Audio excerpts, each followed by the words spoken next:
Nerds for Yang. Hello, nerds! Hello, nerds! Hello, nerds! Hello, nerds! So nerds! Hello, nerds! Hello, now with this campaign, bang, dang, it's and. Oh my God! Hello, nerds! We've got a special panel, first ever Women for Yang panel. Jessica, should we start off with a hello from you? Hello, nerds! Woo! Lacey, bring it on! Hello, nerds!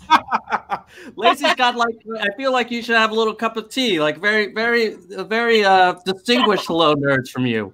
Well, guys, I am so excited to have you all on the show, and I've got a lot of topics that I want to hit, especially we want to talk about how the Yang Gang can do better with women voters.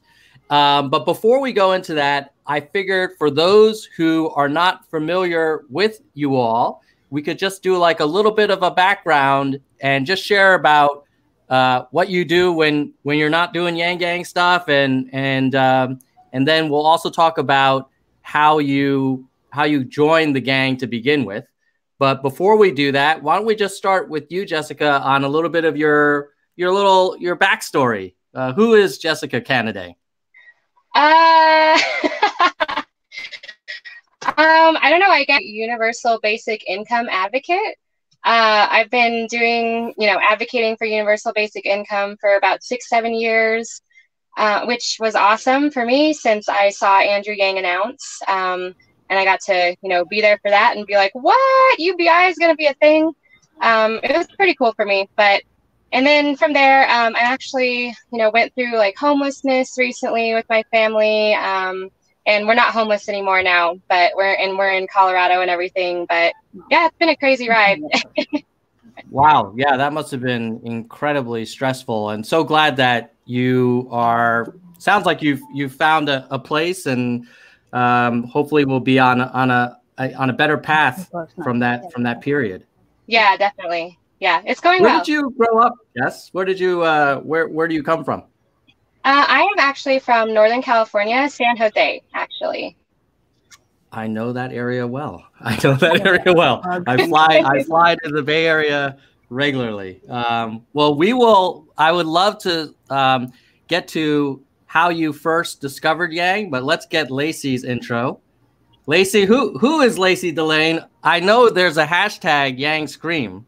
Yes, there is. That is some craziness. Lacey Delayne is this girl who had this crazy idea back in February to go hold up some signs at an intersection near my house, my apartment in Atlanta. And here we are.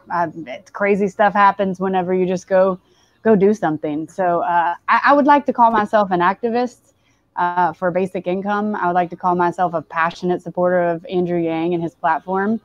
I grew up in the Atlanta area and really wasn't involved in politics or paying attention to politics for the longest time. In fact, it's been maybe a year and a half that I've actually been paying attention. So really, I had a personal situation. Actually, I dated a guy who was here in the United States on a H-1B visa who had to leave due to law changes under the Trump administration. And from that experience made me really realize that, if we don't do something, nothing's going to change. And at least I can feel good about myself if I am making an effort and doing something actively to make a change. It may not make a huge change, but at least I can know that I'm doing my part. And so as a result of all that, I'm here. I just showed up to debates as a result of a nice offer for someone to give me a ticket. And then I just screamed like I normally do whenever I hear something that's exciting. And so here we are. It's amazing whenever you're genuine and you just put positive energy out, what can happen. It's really amazing. Well, that was a scream heard around the country. I think a lot of people really, I think they felt the authenticity too. Like it felt kind of spontaneous. Or was that something like you were thinking about for a while, or? Oh no! Oh no! No! No! It's just natural for me. So, in fact, I didn't know until the next day. I mean, I had tweeted the day after, you know, that there's nobody else I would go and scream for. And of course, when you're in the studio or in the debate hall, everything is different. Than it's harder to really know what's going on and to hear what the audience at home is hearing. So I didn't even know until the next day how much of a loud impact and like how distinct my scream was, and how much everybody could hear it, you know. And I was like, wow. And until I saw Andrew Yang had retweeted me and all the comments, I was like, dang, I had no idea. I just was being me, just showing up at the debate, screaming whenever I was like, yeah, we need to hear more of that, you know. So yeah, I'm so thankful for that. It's cool. So you mentioned you're you think of yourself as an activist now, but you were also not super politically active in the past. Like, what was your path to Yang like? Were you kind of shopping around, thinking about other candidates? How did you arrive at Andrew? Well, for a while I was waiting for Bernie to announce, and I was a big Bernie supporter.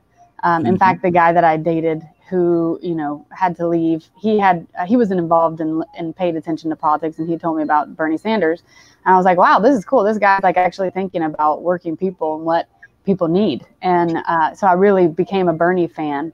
And so around November, I actually saw Andrew on TYT. He did an interview with TYT in November of last year. And I thought, wow, that's intriguing. But I was too blinded by my Bernie, you know, goggles at the time to really pay much attention. I followed him on Twitter.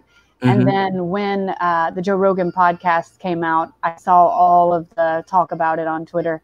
And I, you know, watched and was just blown away. I was like, this guy is so much more intimately aware of what the issues are that people are facing. And he has so much more ideas of how to address these problems than Bernie does. And with all respect to Bernie, I think he's been an amazing, you know, advocate for people for so long. But I just think Andrew Yang is what we need moving forward. Yeah, no, I totally respect Bernie. We probably wouldn't be talking about Medicare for all had it not been for all the work that he's done. And so, yeah, I mean, I think there's a lot of crossover. Jessica, for you, did you feel like, you mentioned you're a UBI advocate. So were you pro UBI pre-Yang, or was it Yang then UBI? What was your journey to Andrew? Actually, I was pro UBI for a long time before Yang. I actually started with Peter Joseph and a resource-based economy. And then shortly after that, I found Scott Stanton's. That was like 6 years ago, 5-6 years ago. And I've been on that train ever since. I just didn't ever think that I would see that in my lifetime, like UBI become a mainstream thing. So when Yang announced, I was like, I am so on board 100%. And then, of course, all of his other policies are all in line with just being a reasonable, you know, human that wants to see other humans thrive. And that's kind of my whole MO. So he's perfect for me. So before Yang announced, who did you think you were going to support? Actually, I was not into politics at all before Yang announced. I've never voted in my life. I'm 32. So this, you know, will hopefully be my first time. But yeah, I never cared about politics. It was all the same. You know, I heard the same stuff from all of them. And aside from Bernie, you know, with like you're saying, Medicare for all, it was all the same stuff, and I didn't really care. Yeah, no, it's I sense a lot of Yang supporters previously were not super into politics, and he's kind of brought a lot of people who used to be on the sidelines kind of into the process, which even no matter what happens will probably be a great thing for the country. Now let's talk about the topic that is on a lot of people's minds, and I will start by sharing a small chart. Yay, chart! You know, it just can't. It's not a Nerds for Yang video if there's no data. So hold on one second. Let me just share this that we can look at together. All right, this is from the latest Economist YouGov poll that just came out a couple days ago. And it looks at the favorability of yang. And also, what I found interesting was this don't know row. So if you look here, 34% of males were unfamiliar with yang, but 48% of females, of women, were unfamiliar with yang. So quite a significant difference in terms of awareness. And I guess I just wanted to get your guys' thoughts on why do you think it's not landing? Because some people have argued, hey, UBI helps men and women, and it should be beneficial to pretty much every demographic group. But for some reason, when you look at these numbers and then other polling numbers, we always seem to be doing less well with women than we do with men. Who wants to take? Who wants to go first? Starting? Yeah, go for it. Okay. Well, honestly, this is nuts to me because for me, I feel like UBI is something that helps women more than men. And it's a policy that is obviously going to be way more beneficial for the caretaking type, which is mainly majority of women. So it's nuts to me. But at the same time, I get this percentage. I totally understand because among my friends, my family, I talk to guys about Andrew Yang, and they know about Andrew Yang. Usually they're, oh, I've heard of him and everything. But every woman that I talk to, it's a no, I've never heard of him. And they're not interested in politics, and they just kind of, listen to their, what their boyfriend says or what their husband says. And so, yeah, it's kind of like a disengagement, I guess, from that whole thought process, which I totally understand because I was there too, but it's kind of discouraging for me now. But I try. Yeah. So when you do talk to women and bring up yang, what's the initial reaction that you get from them? A lot of it is skepticism. They're skeptical about the $1,000 a month. And then once I start talking about it a little more in depth, they kind of come around. And especially if I give more personal examples like, hey, I know you and your boyfriend, need to repair your car, that's really going to help you out.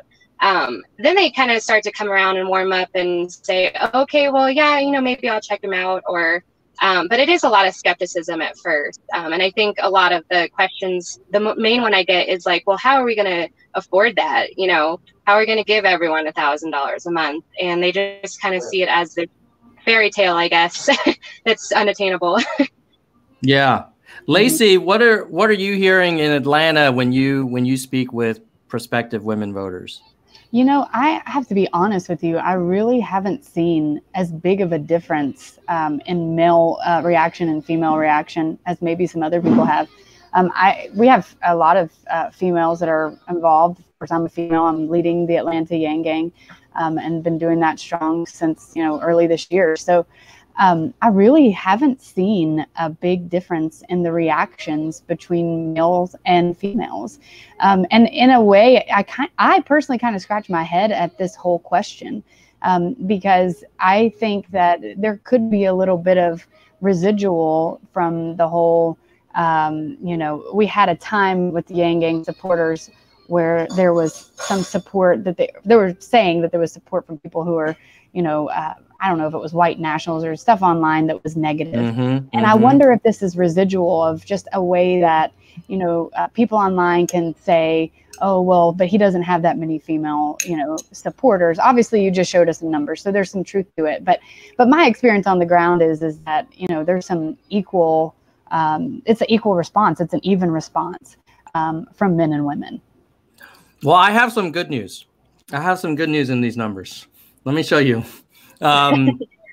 So while on the one hand, you're like, whoa, 48% don't know this number here. That's not fantastic, right? Versus 34% that don't know.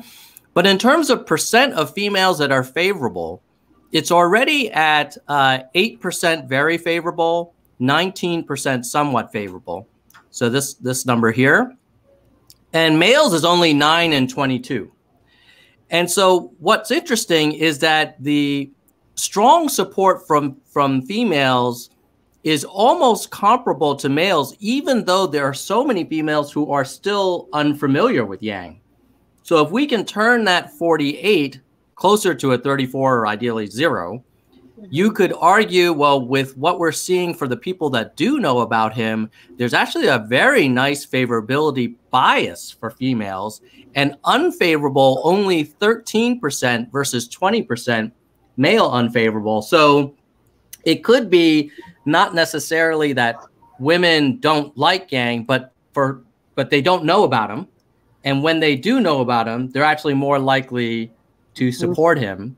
But do you feel like are there some policies that you think he's not talking about enough that might appeal more to women? Or what advice would you give to Andrew if he was looking at these numbers and he's like, oh, how do we make these numbers look a little different? Lacey, do you want to start this one? I'm thinking on the answer to that question, because here's my thoughts. I think Andrew Yang is brilliant, and I think his team is brilliant, and I think they're doing everything in an amazing way. And so that doesn't mean that they don't have room to grow or there's things that they can't learn and do better. Of course, there are, and there always is for everybody, because we always can learn and grow, each of us. But that's a tough one, man. I mean, I think the strategy that the campaign has had so far has been excellent. I mean, every opportunity that they've had to go on shows that have high viewership of women, they were just on The Real this week. So that's great. I think maybe some on the ground efforts that are more targeted towards women might be a good way to go. And that's something that us as volunteers can take leads on.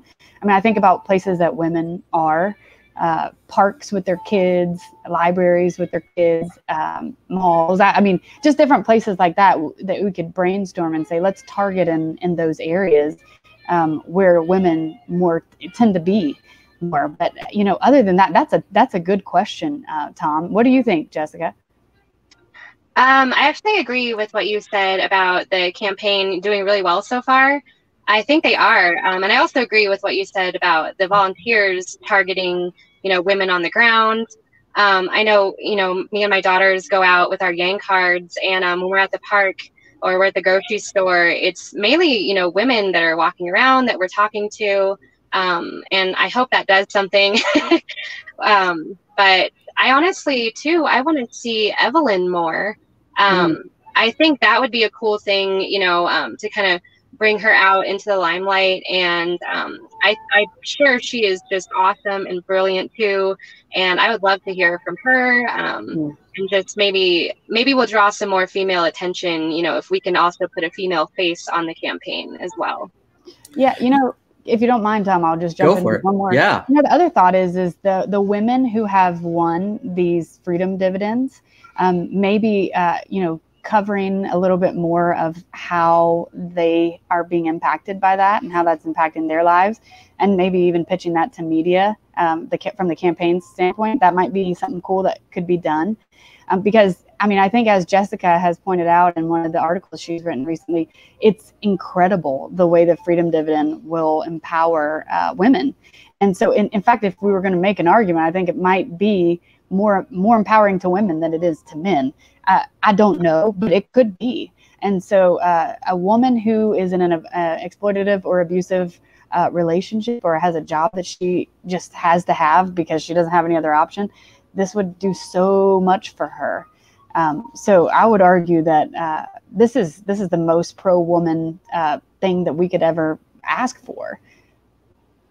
So let me ask you this about the Evelyn conversation, because I agree with you. It seems like a woman's voice, especially, and then also just to get to know Andrew better through, his spouse, is appealing. And it's, I think it helped Barack to have Michelle out there. On the other hand, I kind of feel like, and I don't know, but it's possible that not every spouse wants to be put out there. And, we're electing a president, we're not electing a first lady kind of thing. I was kind of curious, how important do you think it is to have a super active kind of spousal running mate on the stage, you know, all the time? Or what kind of level of involvement do you think makes sense? Well, I mean, personally, for me, I don't mind if she wants to stay, you know, in the wings the whole time. I totally sympathize with that. But I think that, I mean, just, I don't know if it was too that I was in a conservative state in Arizona, but a lot of women who were, you know, Democratic and going for a Democratic candidate were saying, well, I really want to support a woman this time around because, you know, I'm a woman. And there's kind of like a, I don't know, I guess the, you know, camaraderie around woman to woman votes. So, I mean, for those women, I could see Evelyn staying in the, you know, out of the limelight as a hindrance. But personally, for me, I don't care either way. Like you said, I'm electing a president, not a first lady. Obviously, if she supports him and what he wants to do, that's good enough for me personally.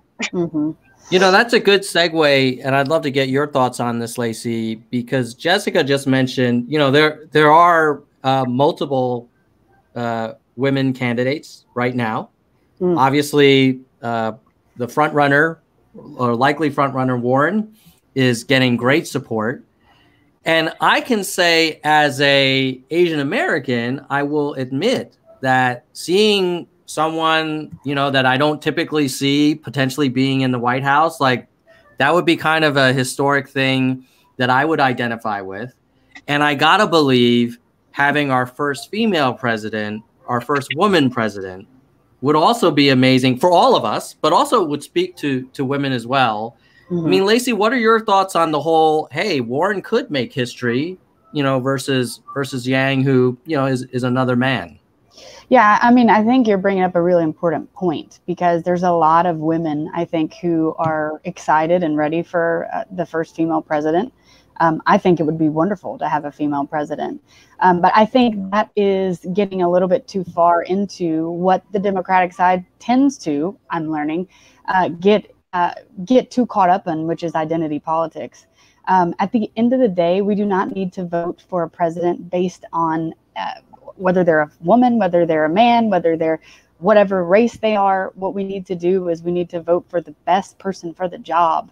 And to me, I don't care who that is. I don't care what race they are. As long as they have the ideas to empower the people and to give us what we need, that's the person that I'm supporting. Obviously, that person is Andrew Yang to me. I think as people, you know, continue to find out more about him, they will agree that he's the one that has the greatest ideas. So as much as that is tempting in some ways, you know, like, yeah, we want a female president. It's 2019. Come on. We don't need a female president that isn't the right one to lead us at this time. And I do believe with more time, we'll have that right one. But I definitely think that Andrew Yang is the one who is the most aware of the issues that we need to know and be aware of right now. And he's the best one that's suited to lead us as we go forward. Well, let me play devil's advocate with you guys just for a minute. And I could take the position that we as a country came so close to having our first woman president. And we did from a, you know, national kind of vote point of view, maybe not from the Electoral College point of view. And now we have a president who is really questionable in terms of his respect for women. And wouldn't it be amazing to kind of like respond to that as a country and say, we don't want this kind of leader. We're gonna really show them that what, you know, how times have changed and how we can kind of like compensate for the current occupant. Jessica, like, do you not feel compelled to be like, yeah, you know, let's get a woman in there, especially with the guy we got in there now? I actually think that's what I'm doing by supporting Yang. He is really respectful to women. He invokes Evelyn a lot and talks about the work that she does. He obviously values the work that women do really deeply. So I still kind of feel like it's a, hey, get out of here. We're getting someone who respects women in here, even though it's not specifically a woman. Yeah, nice that's answer, a fair point. Chick. That's a fair Talk point. about dropping a bomb right there. That's what I'm talking about. I don't need to say anything else. That was the answer. Yeah. Let me ask you guys this. What are your thoughts on a woman running mate? Maybe Lacey, we'll start with you. I would absolutely love that. I think Yang has said that before, that he wants a female running mate. I think it would be amazing. It needs, again, I go back to my point. It's got to be the right person. I don't care who they are. It's got to be the right person with the right ideas, the right mindset, emotional maturity, intelligence, not lacking arrogance, somebody that's humble. I think Andrew Yang embodies all that. We need that in a vice president as well. But if it's a female, that is just the dream team. Andrew Yang and an awesome female. That's what we want. That's ideal. Absolutely. No, Lacey, you are currently in the state of Georgia. Yes. Is that right? That is correct. And my understanding is that Georgia has some high potential women leaders, one by the name of Stacey Abrams. Yes. A lot of people across the country are really excited about her as basically like she's the VP no matter who gets the nomination. And I was wondering, like, from someone who's actually on the ground, I mean, a lot of people don't know much about Stacey. They like the idea of her. What are your thoughts about her? Well, Stacey Abrams mounted a great gubernatorial campaign here in the midterms. And I actually did my very first canvassing for her last year. And so I was brand new and super green to politics. She's very progressive, and I really like that. And she also knows how to turn out voters. She registered so many people to vote. So in a lot of ways, I think she would be a great option, someone to consider. I know Andrew Yang has said that he wants to spend time with whoever it is. He wants to be able to really get to know that person, and I think that's wise. But I definitely think that Stacey Abrams would be a strong candidate to consider, and I think a lot of Georgians would be proud to have her. Now, Jessica, since this is a Yang Gang conversation, when you mention VP, you cannot not talk about Tulsi. And so I was curious, do you have a favorite, and what are your thoughts on Tulsi? Okay, I do really like Tulsi. I feel like she and Andrew get along really well already. I mean, she was one of the first people who he really connected with on the campaign trail. And I feel like they've made a friendship out of that. And I know people talk about like her weird religion stuff that she does, but I mean, that to me at least, it doesn't feel like that keeps her from being reasonable and having good ideas. So I really don't care what she wants to do, in her free time, I think she's competent. I think she's great. She and Andrew get along, and she has good ideas, and she makes a lot of sense to me too. So I like her a lot. Lacey, are you, if you had to stack rank, would you prefer Stacey over Tulsi, or do you have a third choice that we haven't even talked about? No, I don't have a third choice that we haven't talked about. I think, unless we have some random person from nowhere, I don't know. Lacey Delayne. No, Tulsi is cool because I think she might add a balance that would be really good since she's been in politics for a little while and Andrew hasn't. Not that I think that being in politics is something that would be a good thing per se to have. I think that the outsider vibe that Andrew brings is really good. But I know that I've read and heard that he wants to have a mixture in the cabinet and that kind of thing. So I think it could be a good balance to have Tulsi. At the end of the day, you guys know what I'm going to say. Like Andrew Yang I have so much respect for him, and I think he's fully capable of making this decision, and he'll do a great job of it. And whoever he picks will kill it, even if it's me. No, I'm just kidding. It will not be me. There you go. You said it, Lacey. No. Lacey's running. You're open to it. We'll add you in the upcoming poll. Well, let me shift gears for a little bit, and I want to let the viewers who are watching now know that we're going to take questions really soon. So if you want to start entering questions in the chat, either for Jessica or Lacey, go ahead and put it in there, or for just like a group conversation. And while we wait for those questions to come in, what are some things that you feel like you wish Yang would do differently or better? Obviously not every candidate's perfect. Not every campaign is perfect. Jessica, are there things that you're like, well, I'm 90% and, very much supportive of this campaign. I wish they did blank better or different. I ponder this question a lot, the things that I would do differently, but I think his plans are brilliant. I think he's very level-headed, can make awesome decisions. Anytime there is a conflict where he has to come out and make a decision or maybe revise a policy, I think he listens to us, to the general public, and he makes decisions based on what we actually want. And as long as he's doing that, I don't think he can fail. I can't really think of anything at this time that I would change.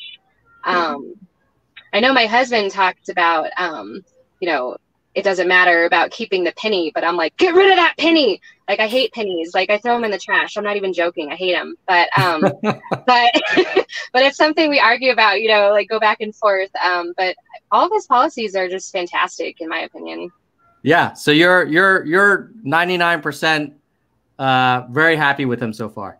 Yes. Yeah, definitely. What about you, Lacey? What are your thoughts? You're on the ground there in Atlanta. Do you feel like the campaign could do stuff different? I definitely know that it's unrealistic to think you're going to agree with everything that a person, much less a candidate, says. But I would say that I have been very overwhelmingly surprised by how much I agree with what is said. Even the way he handled the situation with a comedian recently around that whole thing was amazing to me. How he said, yeah, at first I was mad and I just was really upset. And then I sat down and I listened to him and I took the time to try to find out who he is and figure out if he has negative motives. That takes a lot of integrity and guts to do something like that. He's not responding out of anger in the situation. He's taking a look at it. He's sitting down with his wife and he's going, all right, let's look into this and let's see if we can understand this person. The kind of compassion, the kind of emotional maturity that is amazing. It's insane. And I agree. I think the punitive nature of our society has gotten just so intense. And we're human beings. We are expected to just perform like machines because we've set up our society to function in that way. Like the wheel has to keep turning, the machine has to keep going. And at the same time, we're like human beings and we need to take a breath and we need to rest and we need to be with our family and we need to, we're going to make a mistake and we're going to do something wrong and we need to have compassion for each other. And so I think he's such a great model of that. And our humanity. And that's one of the reasons why I'm so supportive of him is the humanistic element of his approach. I'm sorry. I just took a question about what he should do better. And I just raved about how great he is. Sorry about that. This is like one of those job interviews. Like one of those job interviews when they ask you your biggest problem. You're like, I work really too hard. I'm too much of a perfectionist. Right. Well, let's go to some questions because first of all, looks like Jessica internet connection maybe a little spotty. So I'm gonna drop her for a second and then we can add her back when I see her reconnect. Okay. First of all, there's someone named Mark Klockow who says hello. Hi, Mark. There you go, Mark. He's from Detroit Yang Gang in the house. Thanks for watching, Mark. And then here's another question from Detective Lewis. What does Yang need to do to make a big splash in the October debates? What does he need to do to make a big splash?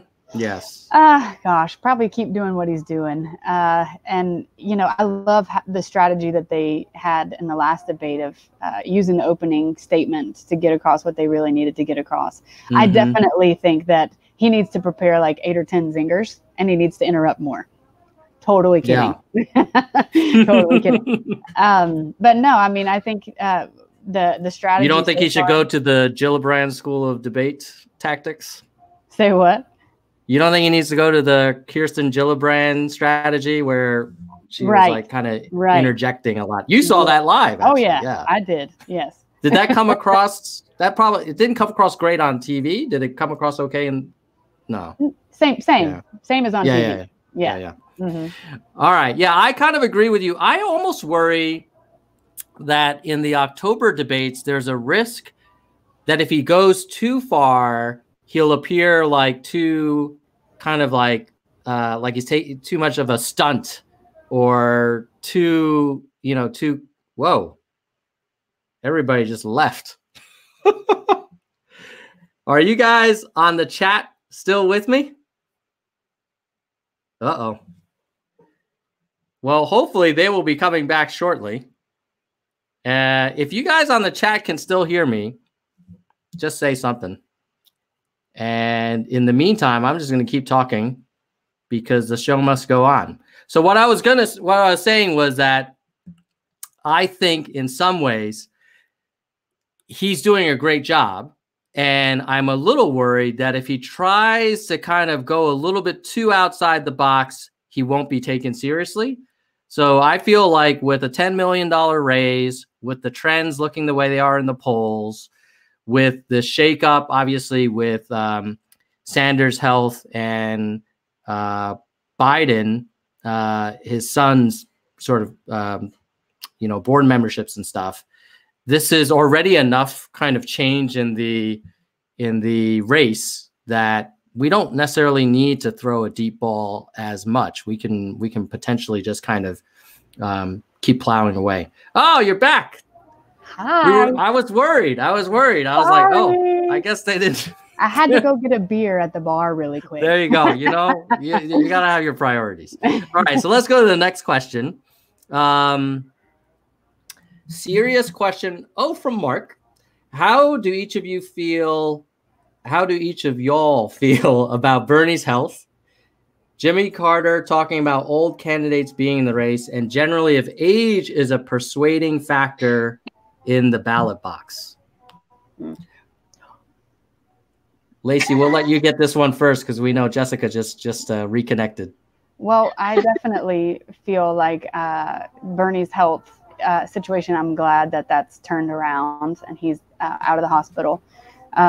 It seems that it will be a challenge for him to overcome. And I think it's a question for all of us to ponder what we want out of a candidate. If we want a candidate who is, aging, or if we want a candidate who's aging and maybe a little more fragile than a candidate who's not. I think it's something for all of us to think about. And it's very interesting to me that so many of our candidates really are in their 70s and, up there. What do you think, Jessica? I mean, honestly, for me, I want someone who is more in touch with today's technology and how things are going.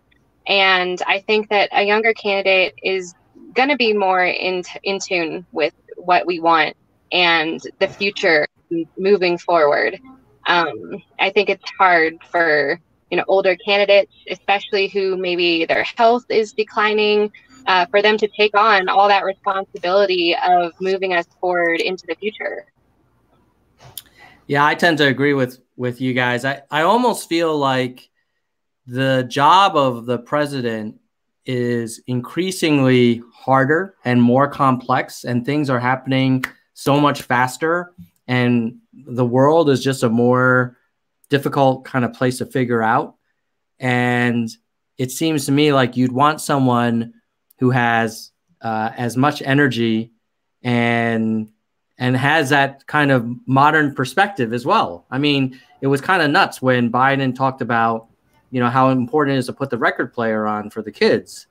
And you're like, wow, that's just what he knows. That's what he grew up with, with vinyl. And so, I kind of feel like a lot of us don't want to talk about it because it is sensitive though, right? Like we all have family members who are older and nobody wants to be an ageist. On the other hand, the presidency probably requires look at what Obama looked like before and after. I mean, he was pretty young going in and he came out pretty, weathered. Yeah. And you wonder like, whoa, well, how would Bernie or Biden or Warren or Trump hold up, another 4 years? I kind of think it's a serious thing. I guess it's now brought to the forefront with Bernie's health, his heart attack. But I also kind of respect the fact that he's not, he wants to put in the fight. And so I kind of am rooting for him because I love underdogs, but I also feel like maybe there's a role that he could play in the Yang administration that isn't, sitting in the Oval Office, but could be super influential too. Because I mean, he's a great guy. All right, let's move on to the next one. I think Lacey's getting another beer. What should the Yang campaign focus their funds and resources on from now until the Iowa primary or caucus, I think? Do you have any thoughts on that?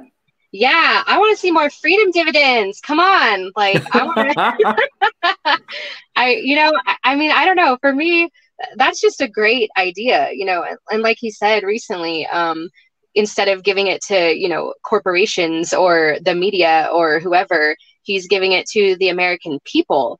And I think doing that is the best thing for the campaign because we can see how it's actually affecting these families in real life. It's not just some speculative thing. It's actually happening. So that's my thing. I'm like, let's do some more freedom dividends. Let's get this rolling. So you'd want to see more families, more individuals receive the campaign's pilot freedom dividend.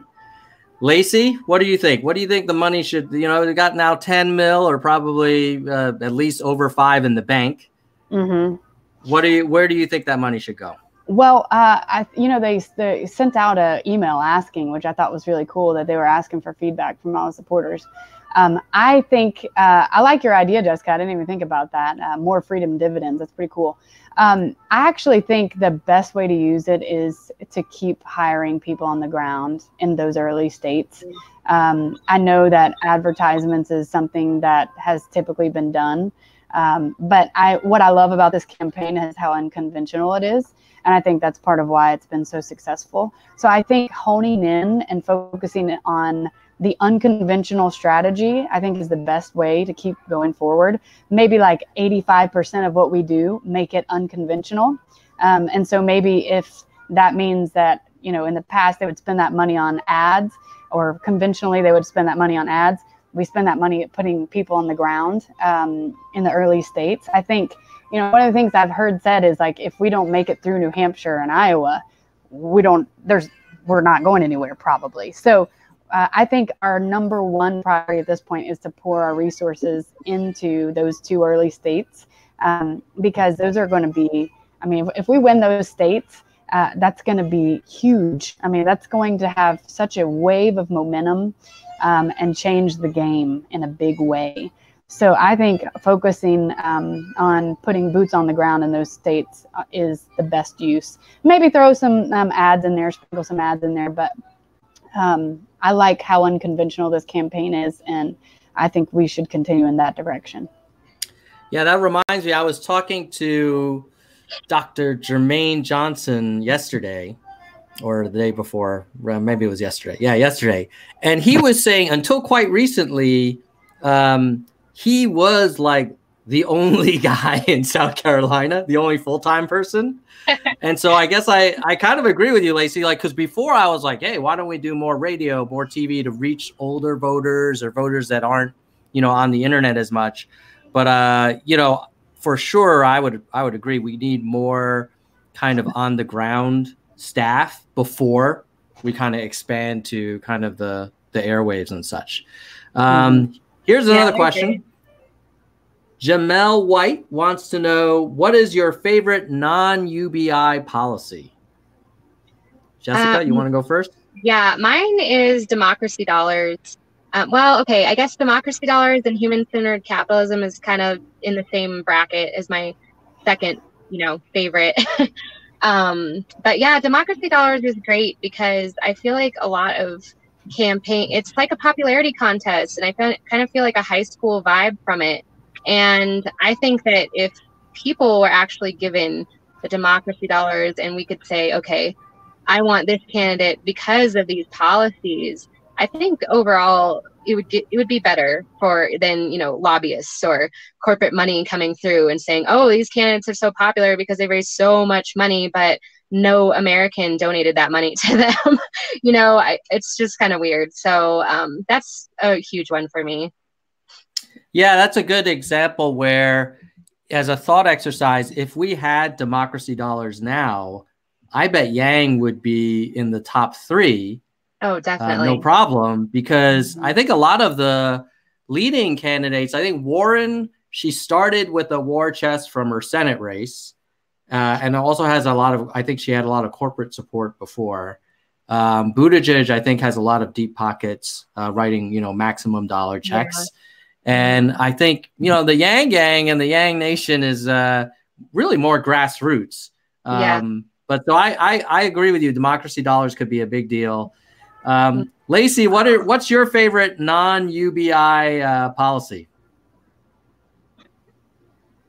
Can you see Can you hear me now? Yes, yeah, I can hear you now. Okay, great. I'm having some troubles here. I apologize. Favorite non-UBI policy. Man, there's so many of them. Right? It's so hard to pick. Yes. Actually, I think human-centered capitalism and just the basis of that, and shifting our economy to be more humane, shifting our society to focus more on our humanity. That's like my number one thing. But then in addition to that, I would say the emphasis on mental health and holistic health that Andrew Yang talks about in his Medicare for All plan. That's probably my favorite. I think it's awesome that Andrew Yang is talking about mental health and how we need to remove the stigma from that, because there's so many people that are impacted by mental health issues. And I think the information that's out there is not always easy to access for people. And again, there's the stigma that goes along with wanting that information. And the reality is we all grow up in our own households, underneath the families and the parents that we have, and nobody's perfect. So we have we learn from our families, and sometimes we learn dysfunctional things from our families. And so the only way we can unlearn that is through mental health initiatives. And so I think that is something that's going to play a huge role in improving our overall society and improving, the health of our society. It goes hand in hand with physical health as well. So that's probably one of my favorites. And the idea that we would have a president that, emphasizes that, it just would make me super, super proud. Amen. Amen. All right. Here's the next question. And this is an opportunity to show a chart as well. So I had to pick this one. For charts. All right. So the question is, when do we think Yang will pass Kamala? And so let's look at some data here. In the most recent Economist YouGov poll, you see Harris at 5 and Yang at 3. Monmouth, a couple days before, Harris at 5, Yang at 2. And then Politico 6-3, 6-3. And then, of course, there's the famous Emerson poll that we all love. But generally, we're kind of behind by a few points in the most recent polls. When do you guys think we pass Harris? Well, I think the way the campaign is going, I tend to agree with what Yang has said, that we're going to really peak at the beginning of next year. And that's when I think a lot of people who are politically active really start paying attention anyway. So I would say probably at least by early next year, if not sooner. I know that he did that poll where he actually was more favorable than Kamala in California, which is her state. So I already feel like people are kind of coming around and seeing that he is a better candidate who has better, policies and options. Mm-hmm. So you're saying early next year. You want to put a month on that? Okay. Ooh, okay. All right. I'm going to say, okay, how about I say around Christmas time, we're going to tap Kamala. Okay. Yeah. That'll be the Christmas present to the Yang Gang. Yes. What do you think, Lacey? I'm going to say November. I think November is going to be a breakout moment, I think, for the campaign. And here's what I've told this to a couple people. Here's what I think. I think after 3 strong performances at debates, which this will be his 3rd coming up here shortly, it's going to start to explode. I mean, we've already seen a huge 5,000 person rally in California this past week. So I think November, after the American people have seen him in a strong way 3 times in a debate, stuff is really going to start shifting. And so I would say my gut instinct on the question is November. I don't know if it's early November, mid, late November, but November is my call on that. Interesting. I'm gonna put my hat in for first week of December. And I will take similar logic to you, Lacey, that I think he'll have a strong debate performance. And I also think there'll just be some other stuff that happens in the campaign that'll shake it out. And that will result in more people coming to him. And he's so close now. He's only a few percentage points behind her. So it's not going to require, like him having a slam dunk at the debates, really. I think if he just has another strong one, it could happen. So I guess we'll see. Let's go on to the next question.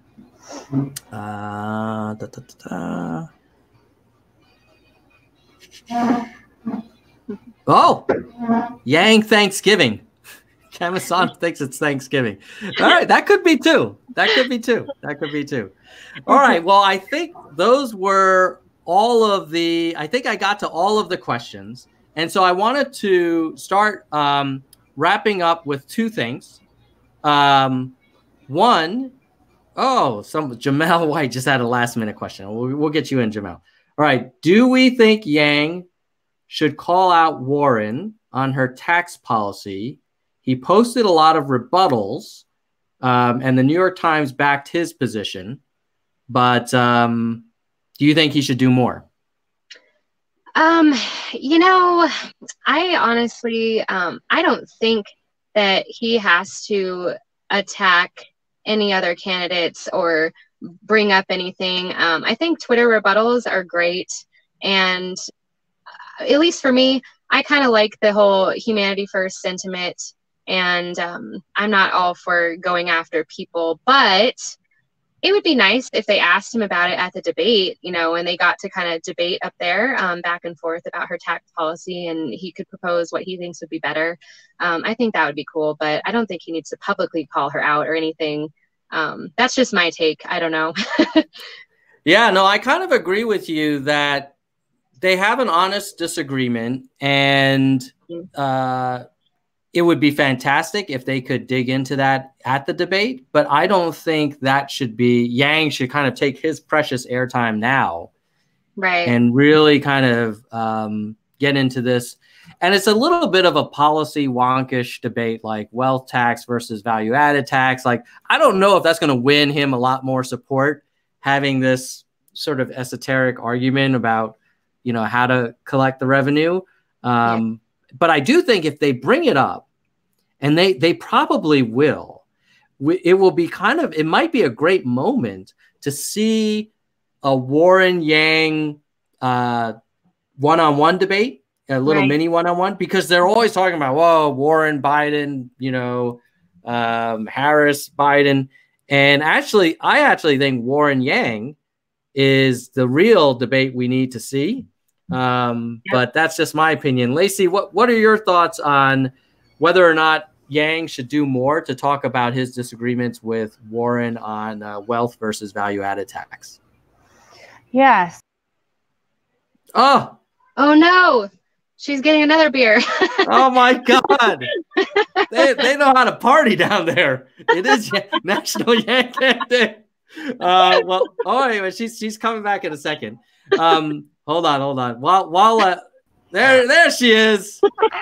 Come on, we'll just bring the keg out. I am so sorry, people. Oh my gosh, I apologize. I'm I'm in downtown Atlanta. We're about to do, it's National Yang Gang Day. We're about to do the march from CNN Center. So I'm not at home, so I'm doing the best I can to do this now and, get over here for the march. But I do want to answer the question. Go for it. I love this question. I think one of the things that I love about Andrew Yang is he does such a good job of calling people out without calling people out and creating division.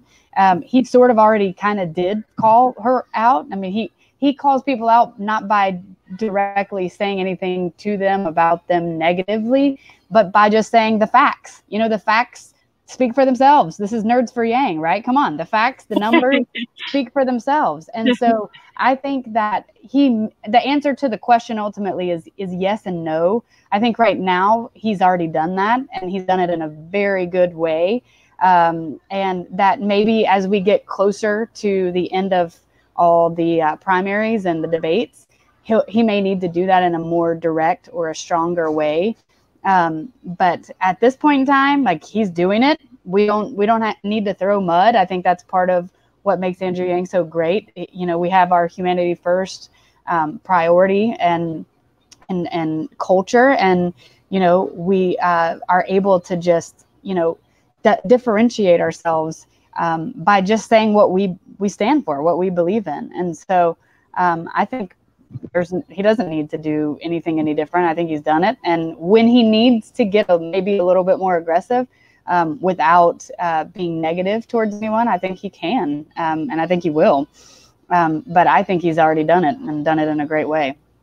Yang Gang people are just so reasonable. Nah, isn't it nice? Isn't it so nice? Come on, it's so refreshing. I know, it's so crazy. So let's wrap up with two questions. One is, is there a topic that you feel people should know about more or think about more as it relates to this campaign? And then second is, how can people stay in touch with you and follow what you're talking about and just sort of stay connected through the internet? Okay. Repeat the first question, or just summarize for me. Yeah. First question is, did we not hit some topic about Yang or the campaign that you feel we should have? And then the second one is, how do people follow you on the internet? No, I think we covered a lot of good information today. Yeah, I would think we did great. Yeah, I don't have anything off the top of my head. So fantastic job to you, Tom. It's easy when we have great guests. Yeah, Lacey has been just awesome. Gosh, Lacey, I just love your input. You're brilliant. I love you to death. You guys are awesome. But and if you guys want to keep up with me, CanadayVibes.com. I'm on there writing articles, doing YouTube videos, and of course on Twitter at Canaday Vibes. So yeah, that's it. That's a wrap. I will put links in the description below after this stream, so people can find you more easily as well. And I see Lacey is just about to reconnect. Perfect timing. She's back. Lacey, was there anything that we didn't hit that you think you want to put out there for people to think about? And secondly, how can they follow you on the internet? Okay, sorry. I'm really having a hard time. Will you repeat the question? I apologize. No worries. Yeah, I think because there's so many people in Atlanta right now for that thing, there's probably like cellular kind of congestion. Yeah, so I agree with that. Yeah. So it's AT&T's fault, I'm sure. So the first question was, did we not hit a topic that you think is important that that you want to just throw out there for people to think about? And secondly, how can people follow you on the web? Okay.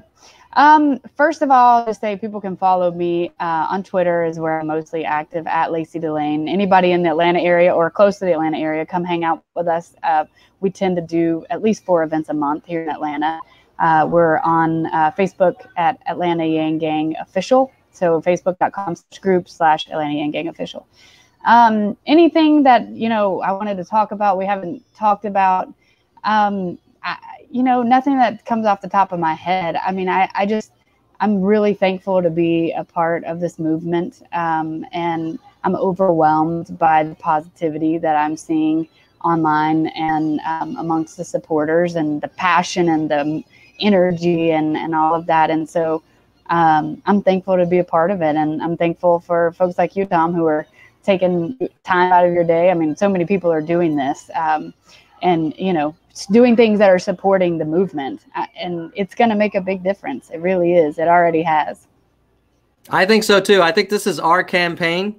This is the people's campaign with an amazing leader.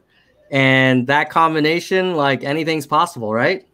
Yeah, we're going to win. I know it. I know we're going to win. We're going all the way. We're going all the way to the White House. Woo! Oh, my God, Lacey, you're going to have to do the inauguration scream. You better get ready for that.